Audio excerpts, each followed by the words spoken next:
The first World's Fair was organized in 1791 by Prague for the coronation of Leopold II of Bohemia, and it was the French Industrial Exposition of 1844, held in Paris, that opened up these expos to Europe, and several national expositions will be held in years to come.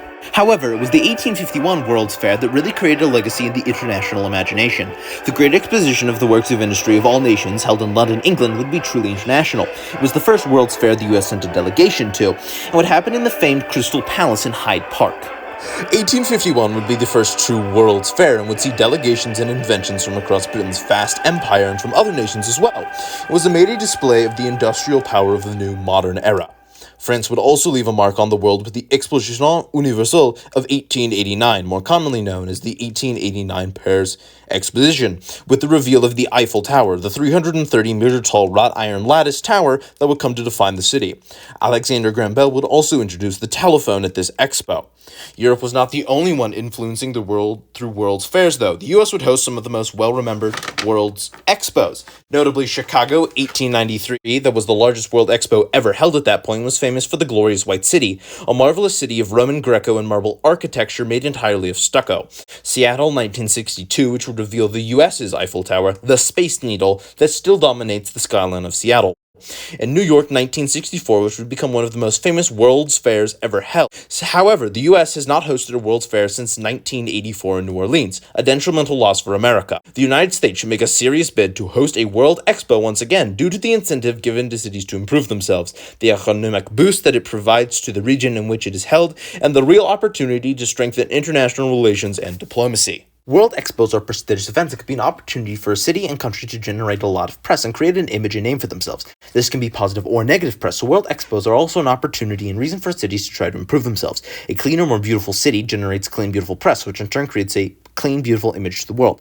The next World Expo will be held this year, and the city that is hosting is taking steps to improve itself. This year, one of Japan's biggest cities, Osaka, is beautifying itself ahead of hosting the World Expo.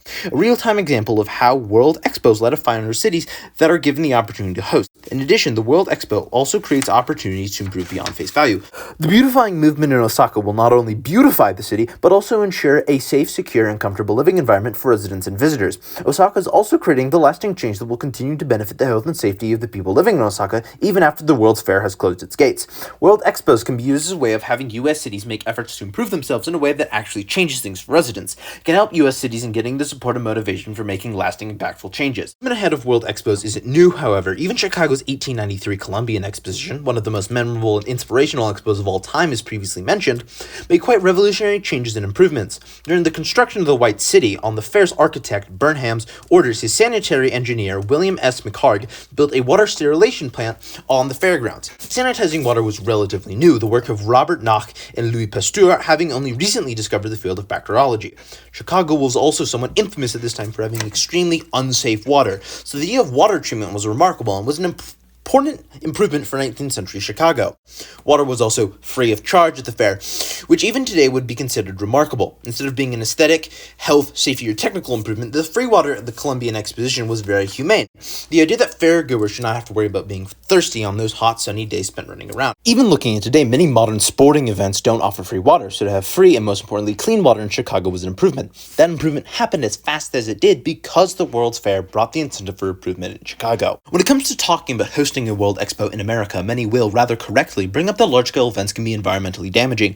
For example, the Olympics are famously bad for the environment. The average carbon footprint of recent editions of the Games was 3.5 million tons of CO2, and World Expo could be just as bad or worse. However, there is a possibility for environmental sustainability at the World Expo, and cities can even use World Expos as an opportunity to reduce their carbon footprint. The most recent edition of the World Expos was held in Dubai, and because of the World Expo, a place that, while known for oil production, is embracing a sustainable model for energy and development. Dubai is taking the World Expo as an opportunity to actually increase its sustainability and eco-friendly practices. More sustainable than any other strategy is that most of the fair, unlike virtually any World Expo in the past, will be recycled, becoming a new neighborhood, significantly reducing the environmental impact of the fair. There is a real concern about environmental impact that cannot be ignored or shoved to the side, but there is a very practical and real way for reducing that for World Expos. The sustainability of the most sustainable expo in the history of expos can be a lesson for World Expos moving forward on how to make a sustainable event and mitigate their environmental impact in the format of the fairs. Another large international event, the Paris Olympics, also proved sustainability, being able to produce only 1.5 million tons of CO2 at a 54.6% reduction from previous Olympics, by creating a dedicated team within the committee, supported by experts from the Comité pour la transformation écologique des Jeux, Committee for the Ecological Transformation of the Games, and reducing emissions in constructions, operations, and travel. World Expos are economically advantageous to have and offer an explosive source of money for the regions and cities that host a World Expo. World Expos have been cited by the United States government as having a significant impact on the economic growth of the region surrounding the exposition. World Expos are so economically advantageous, in fact, that in 2017 the US would rejoin the BEI, the governing body that decides who hosts the World Expo, after leaving in 2001, in hopes of increasing the chances of a US city's bid for the World's Fair making it through the selection process. World Expos are economically impactful on a region in a very large way and help boost the economy in a region, not just a city. The revenue generated by World Expos, both directly and indirectly, can create areas of revenue regional bodies benefit from. World Expos have the direct revenue of expo tickets and then whatever merchandise is sold at the expo, but the flood of tourism into a World Expo also means that money is being pushed into the local and national economy through expenses that aren't directly for the expo. And this indirect revenue of the World Expos is important to consider. Dubai 2021 saw 24.1 million visitors from 178 countries. 24.1 million people is 24.1 million places to stay, not to mention 3 meals a day, transportation, and shopping that level of tourism brings. People need somewhere to sleep, somewhere to eat, and some way to move around. All of those cost money, and that cost is all added into the local economy, having a very real impact. Those expenses are an extremely potent advantage of a World Expo, and coupling together the direct and indirect economic gains of a World Expo reveals an opportunity that U.S. cities are missing out on by not hosting. The U.S. should host a World Expo because of the extreme economic boost and advantage they offer. World Expos are opportunities for international diplomacy and relations, creating international ties through cultural and national exchange. Due to the international nature of World Expos, there are many opportunities for cultural exchange and diplomatic engagement. World Expos are an opportunity to introduce international audiences to national ideas and advancements. Past U.S. Expos have showcased innovations such as X-ray machines, typewriters, touchscreens, the Ford Mustang, Disneyland, the Statue of Liberty, electricity, and much more.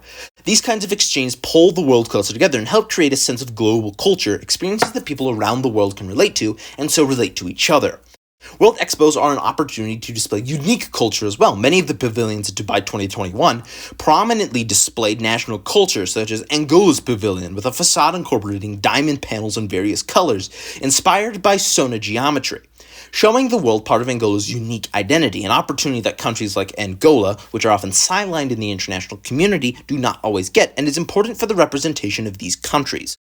World Expos have been connecting people all over the world for more than 150 years, and they will continue to do so, and the US could be part of that. World Expos are built on the very idea of international connection and require international effort and diplomacy to accomplish. World Expos have a history in America, and the advantages they offer have been sorely missed.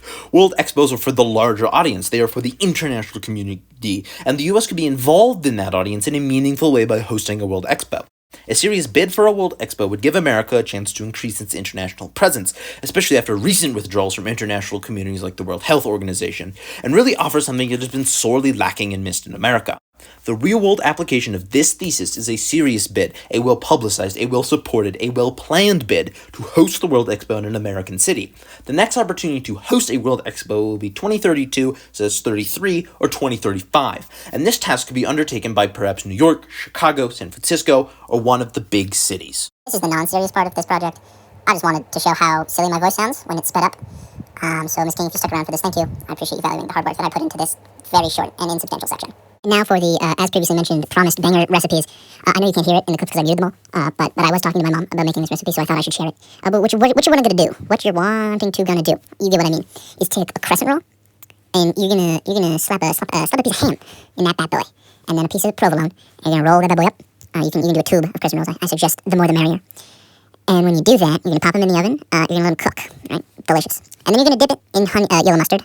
Any mustard works. Depends on I'm personally yellow mustard, not Dijon or honey. But whatever floats your boat. But yes, they're delicious. You should try it.